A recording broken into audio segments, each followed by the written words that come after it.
My name is Claire. I'm 27 years old, and my dad told me he couldn't walk me down the aisle because his darling, my older sister, was having a housewarming party on the same day. And you know what else? He even had the nerve to call me later, all desperate, when he found out I had already found someone better to walk with me. I'm not sharing this to be dramatic. I'm sharing it because, even now, I'm still trying to understand how the worth of a daughter is measured. Because I always knew that to them, I was just the backup, the leftover, the one who ruined the plan. My sister, let's call her Madison, was the dream child, the planned one, the celebrated one. Me? I was an accident, born less than a year after her. My mom always said I wasn't planned, that it wasn't the right time, but that God had his ways. It never sounded like something good, just a pretty excuse for a burden she carried, and never tried to hide. My dad, he was always cold with me. With Madison, it was different. He called her my little star, took her for ice cream after school, proudly showed off her awful drawings like they were modern art. Me, I heard, "Why can't you be more like your sister?" At least once a week. But somehow none of that hurt as much as it did that day. The day I heard from his own mouth that Madison would take priority. On my wedding day. It all started with a phone call. I was on the couch, surrounded by bridal magazines, budget sheets, flowers, deadlines, decisions. My fiancé, Ethan, had gone out to pick up dinner. When my phone rang, I saw his name and felt something twist in my stomach. We hadn't spoken in months, so why would he be calling? "Claire," he started, voice choked, like he already knew this wouldn't end well. "Your mother and I talked, and we think it's best if we don't go to your wedding." I went silent. I just stared into space. It felt like he had just ripped my heart out with a spoon. "Madison is moving that week," he continued, "and we decided to help her with the move. She's having a housewarming party, and, well, it's on the same day. We think it's better to go there to support your sister." Support your sister. In that moment, everything I had spent years swallowing came flooding back all at once. It wasn't just about that day. It was about every other day before it. And the worst part was that he spoke like he was doing me a favor by giving me a heads up. I tried to respond, but no words came out. All I could hear was the blood pounding in my ears, like my own body wanted to escape the conversation. He kept talking, like he was explaining something logical, like everything was fine. Said that Madison's move was a big milestone, that she needed emotional support because she was nervous about this new phase. I wanted to laugh. Nervous? I was getting married, the most important day of my life. But to him, it was just another item on the calendar. I took a deep breath and said, "I understand. That's all." And I hung up. But inside, I was shattering into 1,000 pieces. Ever since I was little, I always felt like I didn't belong in that family. My earliest memory is from a Christmas when Madison got a brand new pink bicycle and I got a used book with another kid's name scribbled on the back cover. I must have been about 4 years old. At the time, I didn't really understand what it meant. I just sat there, watching everyone take pictures with her and her shiny new bike. When it was my turn, my dad said, "We'll take one later, Claire." And that later never came. Madison was the princess of the house. I was just the younger daughter, the one who ruined the routine, the one who came too soon. When I was about 7, my parents started taking her on trips, summer camps, theme parks, long vacations. And me? I stayed at my paternal grandparents' house. Back then, it was kind of fun. My grandparents were always affectionate, gave me attention, let me pick the ice cream flavor, took me to the park. But after a while, it started to hurt.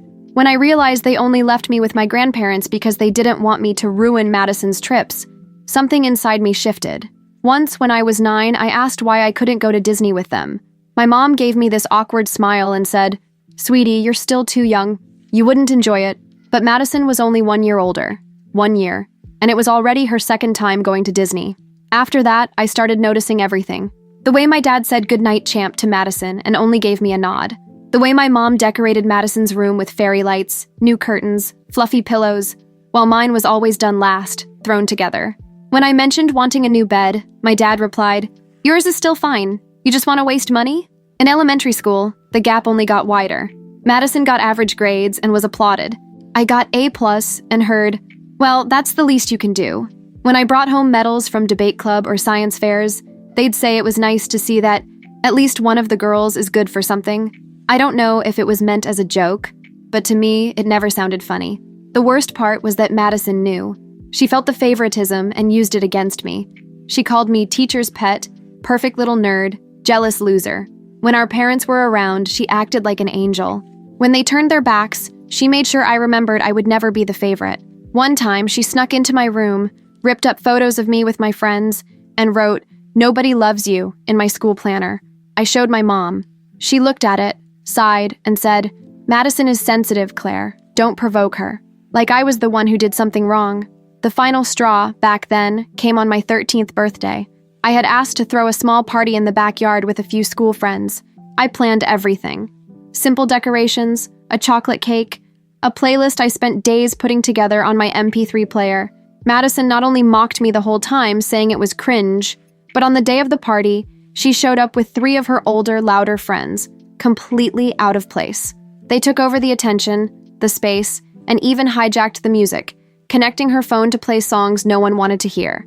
When I tried to say something, Madison said loudly, "Claire, you should be grateful. Your little party was a snooze fest. I saved it." Everyone laughed. Even my mom, watching from a distance, laughed. And me? I just stood there, holding the cake, my throat burning. Later that night, when I complained, my dad said I needed to learn to share, that Madison just wanted to join in. That was the day I started bottling everything up, every hurt, every silence, every time my pain was dismissed. I had already understood. No one there was ever going to stand up for me. When I got to high school, I tried to focus on my studies and stay as far away from Madison as possible. I made friends with an amazing group of girls from my art class, and for the first time, I felt like I belonged somewhere. We laughed together at lunch, worked on group projects over the weekends, messaged each other late at night. It was like having real sisters, something Madison never was to me. Of course, she couldn't stand that. She found out who I was hanging out with and went straight to my parents, saying I was excluding her, that those girls are fake, that I was being selfish. They called me into the living room like I'd done something terrible. My mom said, "Claire, your sister just wants to be part of your life. Why can't you be more welcoming?" I tried to explain that Madison didn't get along with anyone in the group, that she had already made people uncomfortable before. But it didn't matter. She cried, I explained, and in the end, I was always the one in the wrong.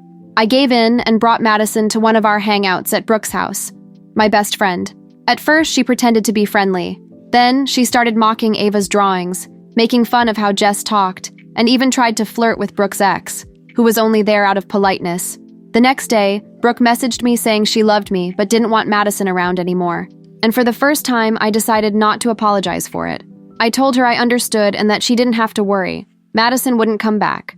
But Madison didn't take it lightly. She threw a fit at home, said I was ruining her reputation, that it was my job to defend her, that the girls were mean. My parents, once again, turned against me.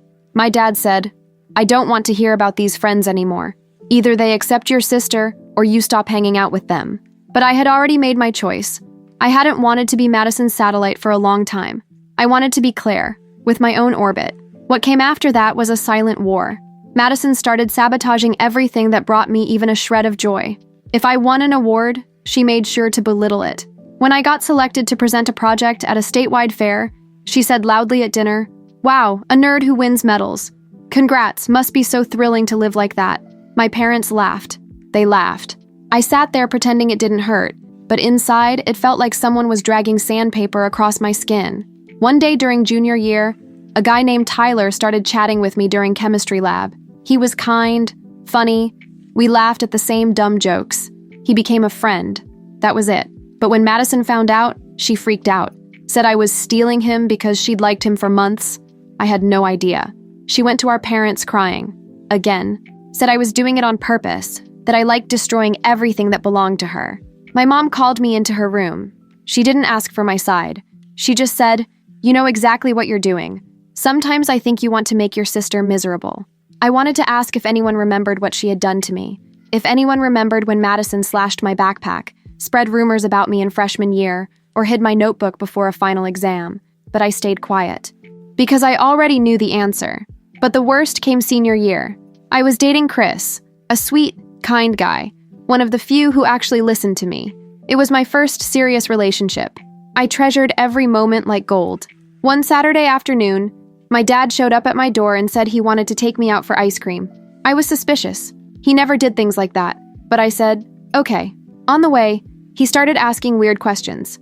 If I was being careful with Chris, if he came from a good family, if we did drugs together. I was confused, trying to figure out where it was coming from. Then he dropped it. Your sister told us some things. She's worried about you. Said you're doing poorly in school, always drunk, and that Chris is no good. It felt like being punched in the stomach. I pulled out my phone, showed him grades, messages, everything. Proved it was all lies. He went quiet. Didn't apologize. Just said, well, she swore it was true. That night, I went straight to Madison's room. She was lying on the bed, painting her nails like nothing had happened. I walked in, closed the door, and asked, "Why are you making up lies about me?" She didn't even pretend to be surprised. She just looked up and replied with that smug smile I knew so well.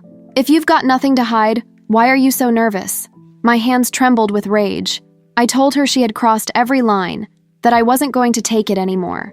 She shrugged and said, "You always wanted to be the victim. Go ahead and enjoy it." I walked out of her room feeling filthy, poisoned inside, and things only got worse. A month later, a rumor started spreading at school. People said Chris and I had been caught drunk at a party, that he got into a fight out of jealousy. None of it was true, but the rumor spread like wildfire. When a teacher confronted me, I nearly broke down. By the end of the day, I found out it all started with an anonymous message sent to the student council group chat. A message full of fake details. Details only someone from my house could have made up. I confronted Madison again, and she laughed. "That's what you get for trusting people too much. Sometimes they talk in their sleep." This time, I screamed. I screamed everything I had held back for years. She stood up and suddenly shoved me hard. I hit my head on the corner of the shelf and everything spun. I was bleeding. My parents came running, and even after seeing the blood, even after hearing what happened, they took her side. My dad said it couldn't have been on purpose. My mom cried and said Madison was under stress. They took me to the hospital, but asked me, nearly begged me, not to file a report. On the way there, I sat in the back seat pressing a towel to the cut on my forehead, dizzy and nauseous. My mom kept turning around every few minutes to say, "It's not that serious, Claire. Let's not make this a big scandal, okay?" My dad added, "Think about your sister. Her mind's all over the place. If this gets out of hand, it could ruin her future." I looked out the window, trying not to throw up, trying not to cry. Not because I was strong, but because it was pointless. Crying had never changed anything there. At triage, the nurse asked me what happened. I hesitated. I wanted to protect my family, like I always had. But when I saw my reflection in a monitor, dried blood, vacant eyes, something inside me collapsed. I told her everything, every detail. She didn't hesitate. She called the hospital's social worker, and within half an hour, they were opening a report for Child Protective Services. My parents freaked out. My dad tried to argue, said it was a misunderstanding. My mom cried, saying I was tearing the family apart, but the nurse stood by me. The next day, a social services team came to our house. They interviewed everyone, documented the history of abuse, even the verbal ones, and warned my parents about the risks of keeping us under the same roof. Madison didn't face any formal consequences, but she was given a warning. And for the first time, someone from outside looked at my parents the way I'd been seeing them for years, as accomplices to the chaos. After that, Madison completely ignored me. She wouldn't look at me, wouldn't say good morning, wouldn't sit at the same table, and my parents, they treated me like a traitor. My mom didn't speak to me for days. My dad, when he did, was cold, sarcastic, like I had committed a crime. One Sunday afternoon, I was trying to study in my room when I heard them arguing in the hallway. My mom said it was unacceptable to treat me like a stranger, that I was still their daughter. My dad answered with contained rage. "She brought the government into our house. That's not what a daughter does." I curled up on my bed. For the first time, I felt real fear about staying there. The next day, I called my paternal grandparents. My voice trembled when I spoke to Grandma June. I told her I was scared, that I didn't want to stay in that house anymore. I didn't have to explain much. She just said, "Pack your things, sweetheart. Grandpa will come pick you up tomorrow." That night, I locked myself in my room. I didn't eat dinner. Neither Madison nor my parents came to check on me. The next morning, my grandfather arrived early with the trunk already open. He helped me pack 2 suitcases and a trash bag full of hastily folded clothes. My mom stood at the window with her arms crossed. My dad didn't show up. Madison? Nowhere to be found. On the ride to their house, Grandpa didn't say a word. He just placed his hand on my shoulder and left it there. And that said everything. At my grandparents' house, I breathed differently. I felt whole. I could sleep without waking up in panic. I could study without being afraid of hearing shouting. They treated me like I mattered. like I was someone. I stayed there until I graduated high school. I never went back to my parents' house. They never called me. Not once. They didn't come to my graduation. When I walked across the stage to get my diploma, I saw my grandparents standing up, clapping like I'd just won an Oscar. Grandma cried. Grandpa whistled loudly. I smiled. It hurt, but I smiled. That same week, I was accepted into a public university on a full scholarship. I called my grandparents crying when I saw the email. They took me out to dinner, bought me a new backpack, posted the news on Facebook with pride, and that's when the bomb dropped. My mom called me, the first time in over a year. I answered thinking it might be an attempt to reconnect, but no. She was crying, saying Madison was devastated because she didn't get into any colleges, and that I had humiliated her by posting those pictures, telling the family, making a big deal of it. I froze. I counted to 5 before answering. I told her I was proud of what I'd achieved, and that I wasn't going to hide it because of Madison's insecurity. My mom then said, "You've always been so cold, Claire. You've always liked making Madison feel small." And she hung up. I just stood there, holding the phone, my ear burning with anger. It wasn't surprising, just another reminder of who my mother had always been. But even so, it hurt. It hurt because deep down, a part of me still wanted to be seen by her, still wanted to hear, "I'm proud of you." But that part, it was dying. Fast. I started college alone. My grandparents helped me move into the dorm, left me with a basket full of homemade food and tight hugs. Meanwhile, my parents, they didn't even send a text. Not a single one. At first, it was hard, of course. Freedom comes with a price, and mine was silence. Sometimes I'd watch the other girls in the dorm get calls from their parents, packages in the mail, surprise visits. I pretended not to care, but at night, lying in bed, I'd ask myself why it had to be different for me. It was during that first semester that I met Ethan. We literally bumped into each other in the library, and he apologized for knocking over my books. We ended up studying at the same table, and without realizing it, we'd spent 3 hours talking. He was calm, focused, funny in a quiet way. I felt safe around him. For the first time, I didn't feel like I had to prove anything. We started hanging out, slowly. We messaged about assignments, shared coffees, and eventually, he invited me to watch a movie in his room. I hesitated. The word relationship still gave me chills. But Ethan was patient, and the way he looked at me, like I was enough, like I didn't need to change a thing, it started healing me before I even noticed. In the following months, he met my grandparents and immediately adored them, and they adored him back. My grandma always said, "That young man looks at you the way your father should have," and it choked me up every time. Ethan's parents treated me with more warmth on my first visit than my own had in 18 years. His mom hugged me at the door and said, "We've heard so much about you. Welcome to the family." I almost cried right then and there. Meanwhile, my parents remained absent. Sometimes my mom would send a happy birthday text, short, cold, like a formality, and that was it. I never responded. Not out of spite, but because I'd learned you can't build a bridge with someone who's always setting fires. Madison also vanished. Not a word, not a single attempt to reach out. And honestly, it was better that way. Update. Last night, something happened that shattered everything that was left, and made me see with cruel clarity that I was never a priority in my parents' lives, and maybe never will be. After 8 years together, Ethan proposed to me. It happened during a hike we've done since our freshman year. At the top, with the sky painted in shades of pink and orange, he got down on one knee, trembling, and asked if I wanted to be his partner for life. I cried, laughing and sobbing, and said yes before he even finished asking. It was one of the most beautiful moments of my life. I posted the engagement photo on Instagram. Just the two of us, smiling, the ring simple but full of meaning. Within hours, the comments filled with hearts, congratulations, sweet messages from friends, classmates, even people from college. My grandparents called me crying with happiness. Ethan's parents invited us over for dinner and toasted with champagne. 2 days later, my phone rang. It was my father. Yes, him. After years of silence, he decided to call. I tensed up but answered. His voice was gentle, almost theatrical. He congratulated me on the engagement, asked about the wedding, the venue, the dress. Then, casually, he said, "So, I was wondering if you'd like me to walk you down the aisle." It was like time stopped. I didn't say a word. He went on. "It'd be weird if I didn't, you know? The whole family's going to expect it. It'd look bad if someone else did it." I took a deep breath and calmly replied, "Dad, we barely speak anymore. You don't even know Ethan. I'm not even sure if you'll be on the guest list. He went silent for a few seconds. Then he scoffed.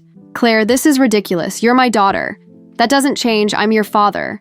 Do you want everyone whispering behind your back?" I tried to explain that I was still thinking about everything, that I didn't want to decide anything under pressure, but he insisted, as if it were his right. A few days later, I called and said I had decided to invite them. And yes, if he wanted, he could walk me down the aisle. There was still that foolish flicker of hope inside me. Part of me wanted to believe that maybe, just maybe, this could be the beginning of something better. But then came the bachelorette party. My childhood friends and I went to Las Vegas. It was lighthearted, fun, full of laughter and silly photos. We posted some pictures online, and that was all it took to trigger the same old script. The next day, I got a call from my mom, screaming, "How dare you throw a party like that and not invite your sister?" I froze. Madison? The one who hadn't bothered to wish me happy birthday in the last 4 years? The one who lied, hurt me, and never once apologized? I explained calmly, "I don't have a relationship with Madison anymore. It wouldn't make sense for her to be part of such an intimate moment in my life." My mom started crying, saying I was cruel, that my sister was hurt, that she had been so excited when she heard about the engagement. "You should be trying to heal, Claire, not digging the gap even deeper." My dad joined the call and said I was being selfish, ungrateful, that they expected more from me. And then came the phrase that pierced my chest like a dagger. "If your sister isn't welcome in your life, maybe we're not either." I swallowed hard, and I replied, "Maybe you're not." Update 2. I did something I never thought I'd have the courage to do. And the second I did it, I didn't feel guilty. I felt relief. For the first time in my life, I chose myself without looking back. There were 2 weeks left until the wedding. The guest list was closed, all the details settled, everything paid for. I was still processing what my parents had said on the last call, when out of nowhere my dad called again. "Claire, your mom and I talked and we've decided not to attend your ceremony." I stopped breathing for a second. "Did something happen?" I asked. "It's just, Madison is throwing the housewarming party for her new apartment that same day. And we thought it'd be better to support your sister during this special moment." I went silent. My dad kept talking, as if explaining something obvious. "You know how sad she was about not being invited. She needs to feel we're there for her. We don't want her to feel alone." I just said, "All right," and I hung up. But that was the switch. That same day, I went to my grandparents' house. I sat with them on the porch and told them everything, in a voice I couldn't even control. I spoke between sobs, choked words, a lump in my throat that had been stuck for years. When I finished, my grandpa held my hands, looked me in the eyes and said, "If you want, Claire, I'll walk you down the aisle."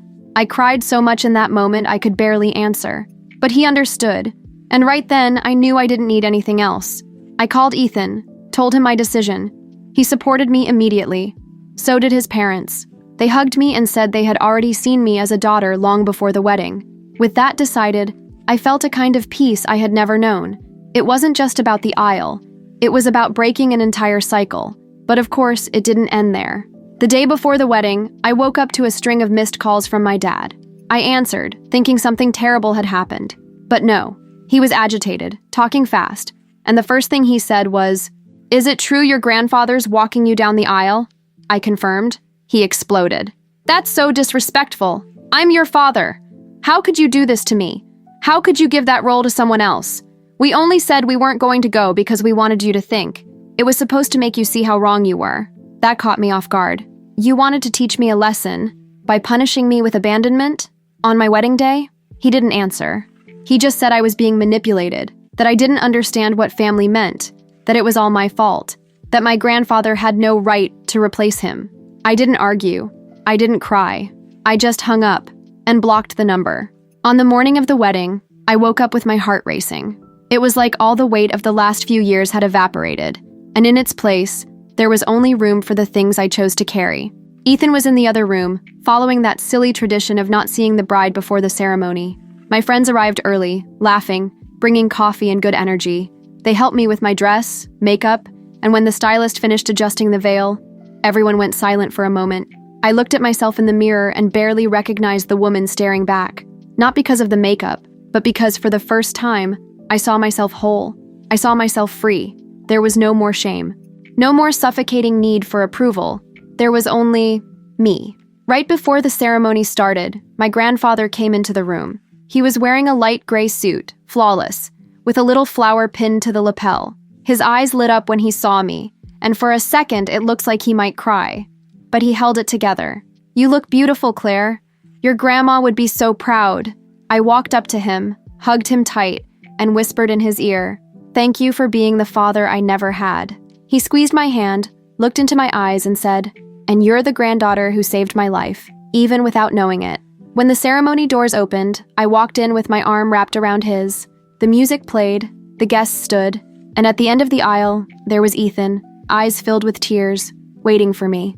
My parents weren't there, neither was Madison, no one from their side, but I didn't miss them, because everyone else was. My grandparents, my friends, Ethan's parents. Every single person there had helped build this new life of mine. When I got to the altar, my grandfather gave me away with a kiss on the forehead. I was trembling all over, but not from fear, from gratitude. The ceremony was beautiful. The vows were emotional. Ethan could barely get through his without choking up. And me, even after everything I've cried in life, I had never felt tears fall with such lightness. Later, during the reception, one of my friends gave a toast and said, "Claire has always been the strongest person in the room, but she spent a long time not knowing it. Today, we saw that strength turn into peace, and that stayed with me." After dinner, while everyone was dancing, Ethan's parents pulled me aside. His mom held my hands and said, "Claire, I know today must have been a whirlwind of emotions, but I want you to know, you're part of our family, not because you married my son, but because we've loved you like a daughter from the very beginning." I couldn't say anything. I just hugged her and let the tears fall. At the end of the night, after most of the lights had been turned off, I sat alone for a while in the garden of the venue. The string lights reflected off my dress, and the breeze swayed the hanging flowers gently. Ethan came and sat next to me, holding my hand. We sat in silence for a few seconds, until he said, "Do you realize what you did today?" I turned to him, confused. "You chose your own story. You didn't repeat theirs. You broke the cycle." In that moment, the knot in my throat finally loosened, because it was true. I didn't let the past carry me this far. I walked, stumbling, falling, crying, but I got here whole. The next day, already on our honeymoon, between one swim and the next, I opened my phone just to check for updates and saw an email notification from Madison. My fingers went cold. It was a long message. It started with an apology. She talked about regret, about maturity, about how she now understood how much she had hurt me, said she felt guilty, that she could finally see everything I endured in silence, but something in the tone of the message bothered me. At the end, she wrote, "Please don't be so hard on Mom and Dad. They love you. They just don't know how to show it." And that's when I understood. That email wasn't just from her. It was from them. All the arguments, all the justifications disguised as remorse. It was too many words with too little feeling. I knew that formula. I grew up hearing that kind of manipulation. I thought about replying. Then I thought about deleting it. But I did neither. I just left it there. Because sometimes real power is in not reacting. When we got back from the honeymoon, with a clearer head, I told my grandparents about the email. My grandma listened in silence, then said, "They always tried to make you believe you owed them something. But Claire, love isn't a debt." That marked me deeply. For so many years, I'd felt guilty for not being able to fix my family. But in that simple conversation, I realized maybe the problem was never that I tried too little, but that they never wanted to see. A few days later, I went to visit Brooke, my childhood friend, and told her everything. She looked at me and said, "You did what a lot of people never dared to do. You chose yourself." Today marks exactly 3 months since the wedding, and for the first time in my life, I breathed deeply without a weight on my chest. I cut ties with my parents for good. No drama, no farewell letter, just silence, the same silence they used on me for years. With Ethan, I found peace. With my grandparents, I found roots. And with my friends, I found shelter. I don't know if I'll ever forgive everything they put me through, but I do know I don't have to carry it with me anymore. I finally understand that I was never meant to fit into a family that never made space for me.